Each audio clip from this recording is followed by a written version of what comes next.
Hello there everyone. My name is Rich Young.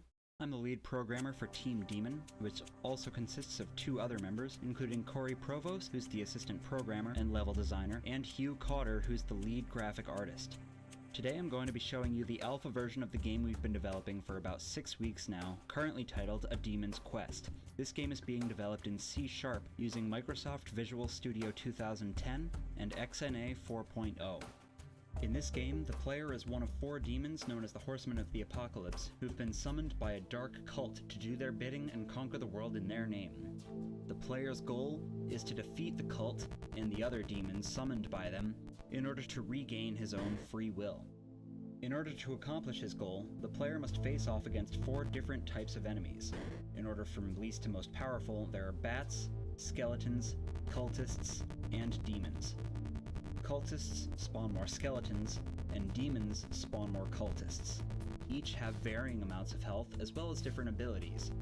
In order to beat the game, the player must defeat the other 3 demons, who are each located in the far corners of the world map. This world map currently consists of 12 rooms, forming 4 branching paths off of one large central chamber.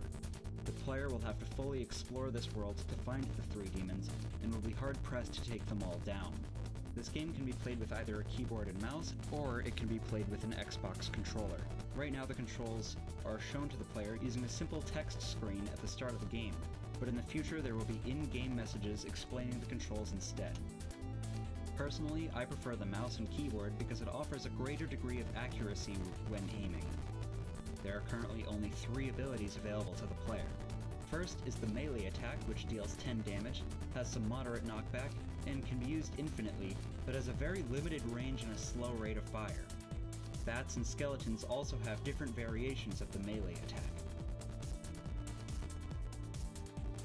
Second is the standard bullet shot, which only deals 1 damage and has no knockback, but can be used infinitely and has a much longer range and faster rate of fire. Cultists and demons will, in the future, have an alternate version of this attack with more damage but a much slower rate of fire. Third and last is the explosive missile shot, which deals 10 damage, has some knockback, and it also has a long range, but it has very limited ammo. Demons are also able to use this ability, and in the future it will likely deal more damage but have a much slower rate of fire. The amount of missile ammo the player has at any given time is depicted in the bottom left corner of the screen by the bar of purple dots. The most ammo the player can have at one time is 10, and once the bar is empty, the player can no longer use the missile shot until he picks up an ammo item dropped by an enemy. Also, when the player takes damage from an enemy attack, it will deplete his health, which is depicted right above the ammo bar by the red hearts. At most, the player will have 100 health, and of course once it hits 0, the player is dead and must restart the current room. After 3 deaths, the player gets a game over screen and must start the game over from the beginning. To replenish his health, he must pick up health items dropped by enemies, similar to ammo. At some point, we will very likely have a number on the screen to show how many lives the player has left, and enemies will also likely drop a rare extra life item as well. The number shown on screen right now, to the right of the health and ammo bars, is the number of enemies left in the room, but this will probably be removed for the final product. We will also add some way to keep track of how many of the 3 demons are left, or which ones specifically the player has defeated, or has left to defeat, which will help the player to know where to go next. By default, when the player is outside an enemy's field of vision, the enemy will wander aimlessly around the room.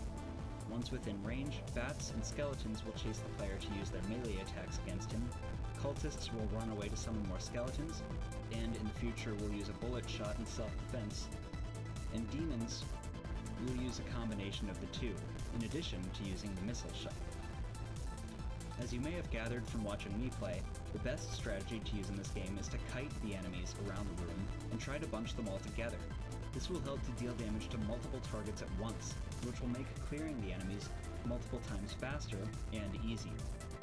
Technically speaking, the melee attack is the most efficient, as it deals more damage and has unlimited ammo, but it's also very risky to pull off, and so it can be a difficult ability to use. The missile shot is powerful, but very limited, so it should only be used in times of emergency, and not when it may be safer or less wasteful to use a melee attack. It should take a decent amount of skill and practice to truly master the use of all three abilities in tandem. The green enemy that you see in this room, who looks very much like the player, is one of the other three horsemen, the three demons that the player must defeat in order to beat the game. Now, let's step outside of the game for a minute and take a look at how some of the code works. First of all, every non-tile object in the game world inherits from the game object class, which contains everything necessary for drawing, animating, moving, and otherwise controlling anything placed in the world. Inheriting from game object is the sprite class, which contains all the data and functions necessary to participate in combat, such as health and abilities. The player inherits from sprite, as does the enemy class. The enemy class contains some AI and pathfinding functions common between all enemies in the game. At the bottom of this inheritance tree are the specific enemy types, such as enemy bat and enemy skeleton. These classes contain the specific behavior and data associated with each enemy type. Because both the player and the enemies are technically capable of using all the same abilities, the sprite class is what contains that information, which abilities are available to the current sprite, and how they can be used. This is done using three objects called the Ability Manager, the Ability Builder, and the Ability Instance. The short explanation is that a sprite has an Ability Builder, which builds an Ability Instance, which is then updated by the same sprite's Ability Manager. A sprite may have several Ability Builders, for example, Ability Builder Melee, Ability Builder Bullet, and Ability Builder Missile. These of course build instances of the melee, bullet, and missile abilities respectively. Each ability instance, no matter what kind, is handled by the Ability Manager, which also handles collision between the ability instances and their potential targets. For example, the player's Ability Manager checks for collision between his fired bullets and the enemies in the room, while a skeleton's Ability Manager checks for collisions between the skeleton's melee attacks and the player. That's actually all that I have to show you for the moment. Within the next month, we really hope to finish coding and designing this game, and bring it to an impressive or at least professional quality. I hope that you've enjoyed this video, and that you're half as excited to see the final product as we are. Thank you for watching.